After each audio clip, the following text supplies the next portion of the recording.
અમારી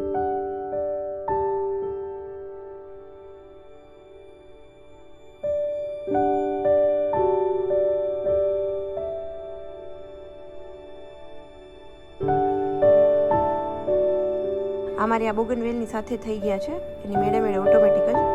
તો કેટલા સરસ, આમાં બહુ જ વધે છે આ તુલસી અને મસ્ત મજાનું તેલમાં ડુબોળીને ખાવાનું હોય. હેલો, નમસ્તે ફ્રેન્ડ, સ્વાગત કરું છું ફરીથી બધાનું એક નવા વિડીયોમાં. તો ચાલો, આજે છે ને માંડવી ફોલવાની છે, એટલે રાતનો ટાઈમ છે, અમારું ડિનર અને બધી જ વસ્તુ કમ્પ્લીટ થઈ ગઈ છે અને થોડો ફ્રી ટાઈમ હતો તો પ્રાહનને કહું કે ચલ ને આપણે હવે શું કરીશું. તો પ્રાહન કે ચલો મમ્મા કંઈક કરીએ, અને મેં કીધું ચાલ મને માંડવી ફોલવામાં હેલ્પ કરીશ. તો કે હા ચલો. મેં તો કંઈક નવી નવી છે ને ટ્રીક આપણે શોધીએ યુટ્યુબમાંથી કે માંડવી કઈ રીતે ફોલી શકાય, કેમ કે મને ખબર છે જો વધારે હાથેથી ફોલીએ તો પછી અંગૂઠો અને આંગળી દુખવા માંડતી હોય છે. તો અહીંયા હું ને પ્રાહન બેનને વેલણ અને દસ્તો લઈને બેસી ગયા છે અને થોડીક ટ્રીક સાથે અમે થોડી ઘણી માંડવી ફોલી હતી. હેલો, નમસ્તે ફ્રેન્ડ, સ્વાગત કરું છું ફરીથી બધાનું એક નવા વિડીયોમાં. તો ચાલો, આજે છે સન્ડે અને સન્ડે ઓલવેઝ એકદમ રિલેક્સિંગ હોય છે.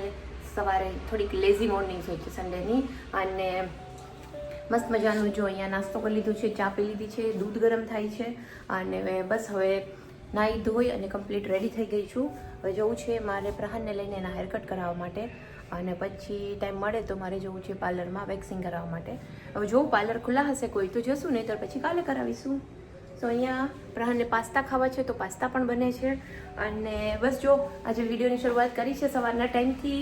તો ચાલો ફ્રેન્ડ્સ, મળીએ થોડી વાર પછી. વિડીયો ગમે તો વિડીયોને લાઈક કરજો, શેર કરજો, ચેનલ પર નવા હોય તો ચેનલને સબસ્ક્રાઈબ પણ જરૂરથી કરજો. તો ચાલો, આજે છે ને સન્ડેની મોર્નિંગ થઈ ગઈ છે અને આજ વખતે પહેલી વાર એવું થશે કે આજનો વિડીયો જ હું આજે અપલોડ કરી રહી છું.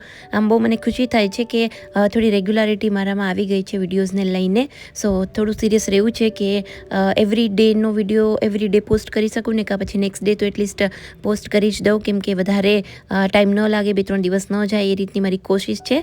તો આજ સવારનો જ વિડીયો છે. આજે મારા હસબન્ડ નથી એટલે આખો દિવસ મારે બીજું કંઈ કામ નથી. અમારા હસબન્ડ હોય ને તો નાનું મોટું એમનું કંઈક હોસ્પિટલનું મને કામ કહેતા રહેતા હોય, કાં પછી એનું એ હોય એટલે મારે પ્રોપર લંચ અને બ્રેકફાસ્ટ ને બધું બનાવવાનું હોય. આજે એ નથી એટલે મારે અત્યારે કોઈ જ પ્રકારનું વધારે કંઈ તામઝામ કરવાનું નથી. એકદમ ફ્રી છું એટલે મારું થોડું ઘણું બીજું કામ છે એ બધું આજે કમ્પ્લીટ કરવાનું છે. તો બસ ચલો, ભગવાનના અહીંયા દીવાબત્તી થઈ ગયા છે અને હવે જઈશું કિચનમાં. તો ચાલો ફ્રેન્ડ્સ, આજે હું બનાવવાની છું ખીચી. ખાવા માટે ઓનલી, પાપડ નથી બનાવવાના, ખીચું બનાવવાનું છે. અને આમાં છે ને મેં દળાવ્યું હતું ચોખા અને સાબુદાણાનું. તો થોડી ખાવા પૂરતી ખીચી પહેલાં ટ્રાય કરી. ખીચી સરસ બને ને પાકી પ્રોપર, પછી પાપડ બનાવવાની ટ્રાય કરી શકાય, કેમ કે નહીં તો ખીચી જો સારી ન બને તો પછી પાપડ પ્રોપર બેલી ન શકે. એટલે અત્યારે થોડી એવી ખીચી બનાવીશ, જો સારી થશે તો ખાશું. અને અહીંયા મેં લીધો છે ખારો. તો હવે બનાવવાની છે ખીચી. તો ખીચી માટે અહીંયા મેં પાણી ગરમ કરવા મૂકી દીધું છે અને સાથે સાથે ખારો પણ મંગાવી લીધો છે. તો ખારો હતો નહીં પહેલાં, અમારી પાસે બહુ ટાઈમ પહેલાં પડેલો હતો, બટ જ્યારે અમે લોકોએ ઘર શિફ્ટ કર્યું ને એ સમયે પછી મેં જવા દીધો હતો કે હવે મને શું કામ આવશે એમ કરીને. એટલે આજે મારે પછી સવારમાં જ મંગાવવો પડ્યો. અને અહીંયા હું આદુ અને મરચાંની પેસ્ટ બનાવું છું. મારા નવા જે ક્યુરાનું આ મેં બ્લેન્ડર લીધું છે નવું, YFL, બધાને ખબર હશે તો YFL બ્રાન્ડનું છે. સો બહુ જ સરસ છે અને હમણાં 2-3 સમયથી હું યુઝ કરું છું. 2-3 વસ્તુઓ મેં બનાવી છે તો એકદમ ઇઝી છે અને એનો જે જાર છે ને ટ્રાન્સપરન્ટ છે, તો આમ બધું દેખાય ને તો મજા આવે. એટલે અહીંયા જો પાણી ગરમ થઈ ગયું છે, ઉકળવા માંડ્યું છે, એટલે માસીની મેં હેલ્પ લીધી હતી, કેમ કે મને બહુ આઈડિયા નહોતો આવતો. મેં તો બગડે એના કરતાં માસીને પૂછતી જાઓ. તો એમણે થોડું જીરું એડ કર્યું છે, આદુ મરચાંની પેસ્ટ એડ કરી છે, મીઠું થોડું એડ કર્યું છે અને આપણે જે ખારો મંગાવેલો છે એ ખારો એડ કર્યો છે. મીઠું થોડુંક જ માસી કે નાખજો, કેમ કે ખારો હોય એના લીધે પણ થોડી ખારાશ આવી જશે, એટલે વધારે એડ નહીં કરવાનું. તો અહીંયા બધી વસ્તુઓ એડ કરી અને એને મિક્સ કરી દીધું છે. પછી પાણીને છે ને ખૂબ જ પકાવવાનું હોય. મારા મમ્મી તો જ્યારે બનાવતા ને તો બહુ જ સવારથી જ પાણી પકાવવા મૂકી દેતા, એકદમ પાકું પાણી કરી અને રાખી મૂકતા. તો અહીંયા જો પાણી છે એકદમ પ્રોપર પાકી ગયું છે, એટલે થોડો કરી અને એમાં આપણે જે લોટ હોય ખીચી માટેનો એ એડ કરતું જવાનું અને આવી રીતે વેલણથી એને મિક્સ કરતું જવાનું. હું બધી રેસિપીઝ અમુક જે આ બધી હોય ને આપણે ક્યારેક જ બનાવતા હોઈએ અને ઘણા લોકોને તો આવડતી પણ નથી હોતી, મને પણ પ્રોપર નથી આવડતી, એટલે હું શેર એટલા માટે કરતી હોઉં છું કે ક્યાંય પણ આમાં કોઈ ભૂલ હોય કે કોઈ આનાથી કોઈ બેટર ટેકનિક હોય તો મને કમેન્ટમાં જરૂરથી બધા જણાવજો, કેમ કે આ એક મારી સાઈડથી મેં એક ટ્રાય કરી છે. હવે થોડી વાર એમને એમ જ રહેવા દીધું અને થોડું ઠંડુ થઈ ગયું એટલે પછી જો આવી રીતે હાથેથી થોડું તેલ લઈ અને એના લુવા બનાવી લીધા છે અને હવે આને આપણે સ્ટીમ કરવાનું હોય છે, એટલે આવી રીતના થોડા મુઠિયા જેવું બનાવી અને મેં સાથે સ્ટીમર પણ રાખી દીધું છે ગરમ પાણી થવા માટે. તો એમાં પછી એડ કરતા જશું અને 15-20 મિનિટ માટે પછી એમને સ્ટીમ કરી લેશું. પણ એની માથે કા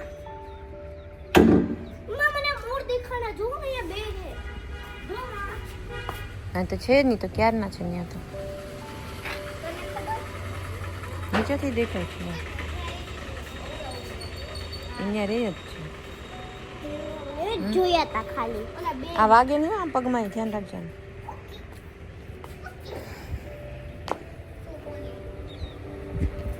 સો ચાલો ફ્રેન્ડ્સ, જો હું ટેરેસ ઉપર આવી છું આજે.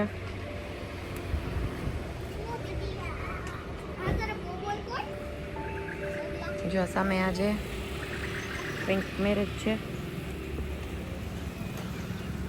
રિસેપ્શન છે જો, અને પાછળ બહુ મસ્ત મજાની બર્ડ સેન્ચુરી.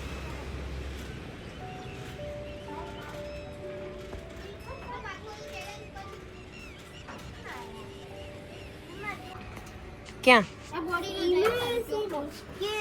ના મને બેસવું નથી, તમે બે બીચ કો.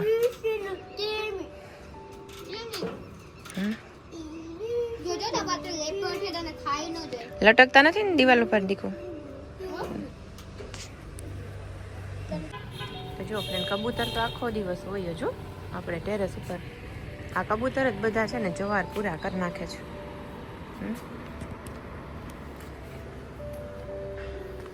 તો જો અહીંયા છોકરા હોય છે ને રમીને દરવાજો રૂમનો ખોલી નાખ્યો છે.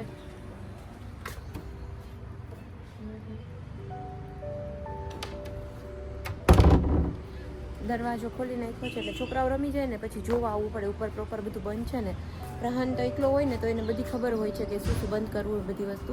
હવે હું ઉપર આવીને તો એ બે નીચે જતા રહ્યા, પહેલાં એ બે ઉપર રમતા હતા તો મેં કીધું ચાલો હું ઉપર થોડી વાર જાઉં, છોકરાઓ શું કરે છે ને જોઈ આવું, કેમ કે પછી અહીંયા એકલા હોય ટેરેસ ઉપર તો થોડુંક ક્યારેક પાડી ઉપર ને બધું જોઈ લેતા હોય તો ક્યારેક આમ જોવું પડે કે છાનું મને છુપાઈને કે કંઈ આમ લટકતા તો નથી ને. બટ બંને આમ આરામથી અહીંયા રમતા હતા. સામે બે મોર દેખાય છે. હવે છે ને મને એ કન્ફ્યુઝન છે કે મોર અને ઢેલમાં અમારે અહીંયા છે ને બે આવે છે. ઢેલ એવી હોય છે કે જેની ડોક બ્લુ નથી હોતી, આમ ભૂખરી ડોક જ હોય છે અને પીછા નથી હોતા, અને ઢેલ જેવા જ પીછા વગરના હોય છે બ્લુ કલરનો, કે જે આખો આમ જે મોર હોય ને એવા જ શેપનો હોય છે પણ એને પીછા નથી હોતા. અહીંયા 3-4 એવા છે કે આખા એકદમ પ્રોપર બ્લુ જ જાણે મોર જ સમજી લ્યો પણ પીછા નથી પાછળ, તો એને ઢેલ કહેવાય કે મોર કહેવાય? મને એ બે વચ્ચે હજી કન્ફ્યુઝન છે કે પાછળ મોટા પીછા હોય ને તો આપણે મોર જ કહીએ છીએ, બટ મને એવું હતું કે ભૂખરી જે ડોક હોય ને એ ઢેલ હોય આખી, અને મોર હોય ને એની ડોક બ્લુ હોય, આખો એકદમ બ્યુટીફુલ હોય. સો કમેન્ટમાં જરૂરથી જણાવજો કે બે વચ્ચે શું ડિફરન્સ છે. પછી જો આ ઝાડ મેં લીધું ને એની સાથે જો તુલસીજી આવ્યા છે, જો કેટલા સરસ છે. થોડા મોટા થાય ને પછી બીજા કુંડામાં લઈ લઈશ. પછી છે ને અહીંયા મારે બીજા તુલસીજી જે છે આમાં જો આ ઝાર પડીને આ મને એમ છે આમાં આ ઉગી જશે ઝારે. જો ફ્રેન્ડ્સ, આ જે તુલસીજી દેખાય છે આ મારી આ બોગનવેલની સાથે થઈ ગયા છે, એની મેળે ઓટોમેટિક જ. તો કેટલા સરસ, આમાં બહુ જ વધે છે આ તુલસી, પર્પલ જેવા છે, અને એના માંજરે જો આવ્યા છે. જો 1 મહિનામાં તો કેટલા મોટા થઈ ગયા, અને બધી બાજુથી જો ચારે બાજુથી આની જે પેલી હોય ને દાંડીઓ એ નીકળી હોય, અને એમાં બધામાં માંજર થઈ ગયા. જો માંજર છે ને સુકાઈ જાય ને પછી હું લઈ લઈશ નીચે. અહીંયા પાણી ભરીને રાખીએ છીએ અમે, આવું ઝાડવું રાખ્યું છે. આની અંદર છે ને નાની નાની ચકલીઓ આવતી હોય છે આ નાના ઝાડમાં.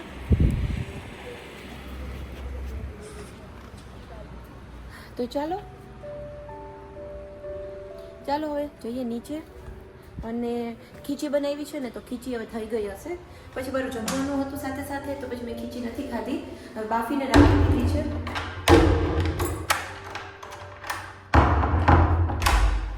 ખીચી બાફીને રાખી દીધી છે. તો હવે પહેલાં થોડી ખીચી ખાશું અને પછી થોડી ચા પીશું.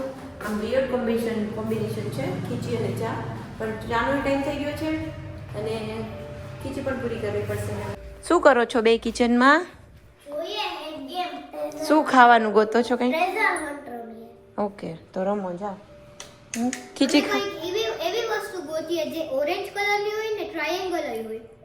ઓરેન્જ અને ટ્રાયેંગલ. સંતરા ના હોય ને? શું ખીચું છે જો. તો જો ફ્રેન્ડ્સ, આ ખીચું બની ગયું છે જો. અને હવે આને સિંગતેલની સાથે ખાવાનું હોય છે. તો ચાલો સિંગતેલ લઈ લઈએ. ચાલ પ્રહાન. પ્રહાનને હજી ખબર નથી કે આવું કેમ ખવાય. અને તો એકદમ છે ને મસ્ત મજાનું તેલમાં ડુબોળીને ખાવાનું હોય ખીચું. હા, થોડીક વાર મોબાઈલ જોવા દે ને. કેમ દીકું? થાકી ગયા રમીને? કેટલી વાર સુધી જો? કેટલા વાગ્યા? 5 થયા છે. તને કેમ ખબર? અહીંયા સામે જો ઘડિયાળ 5:30 સુધી રમી લે, પછી નહીં. 30 મિનિટ્સ. ચલો ટ્રાય કરીએ.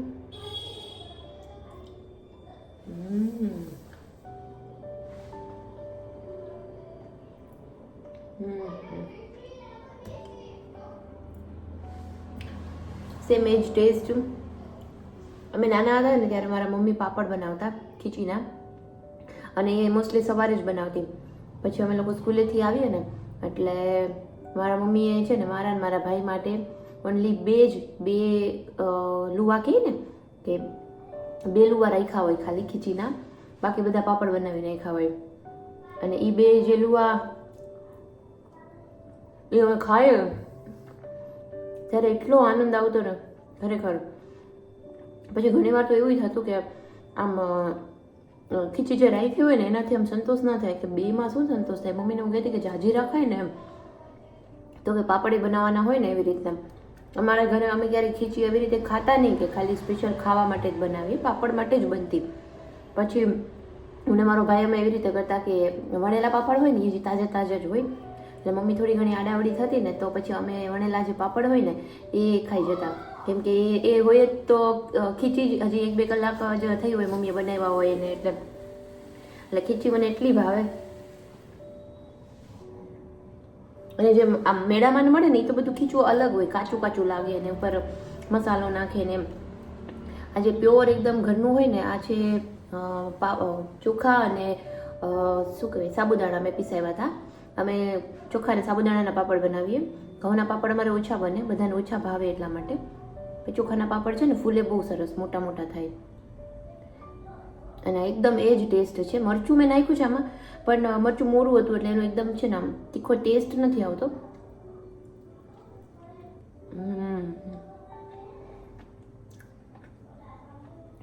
પછી ખીચી સિંગતેલ આરે જ મજા આવે. કાચું સિંગતેલ હોય ને મસ્ત મજા પડી જાય. તો ચાલો ફ્રેન્ડ્સ, હવે બસ જો સાંજ પડી ગઈ છે અને સાંજની ચા પીવા તો જોઈએ જ. ગમે એ થાય, સાંજની ચા ના પીએ ને ત્યાં સુધી મજા ના આવે. એટલે અહીંયા ચા થોડી ઘણી પી લેશું અને પછી આગળના સાંજની તૈયારી કરીશું. તો બસ ચાલો, આજે ખુશી થાય છે કે સેમ ડેનો વિડીયો સેમ ડે હું પોસ્ટ કરી શકીશ એટલા માટે. અને જલ્દીથી આપણે મળીશું એક નવા વિડીયો સાથે. અને આ વિડીયોને બધાને કરવાનું છે લાઇક, શેર અને ચેનલ પર નવા હોય તો ચેનલને સબસ્ક્રાઈબ અને કમેન્ટ કરજો. બધા લોકો કમેન્ટ કરે છે, મજા આવે છે. બધાની કમેન્ટ્સ હું રીડ પણ કરું છું અને કમેન્ટના આન્સર આપવાની કોશિશ પણ કરું છું. તો પણ છતાં જો કોઈ કમેન્ટ રહી જતી હોય તો એકવાર ફરીથી કમેન્ટ કરી દેવા વિનંતી છે. અને આ વિડીયો કેવો લાગ્યો એ જરૂરથી જણાવજો. અને નેક્સ્ટ વ્લોગમાં થોડું ઇન્ટરેસ્ટિંગ જોવા મળશે, તો એના માટે પણ કન્ટિન્યુ રહેજો વિડીયોઝમાં. તો ચાલો મળીએ ફરીથી એક નવા વિડીયો સાથે. ત્યાં સુધી બધાને બાય બાય, આવજો, ટેક કેર.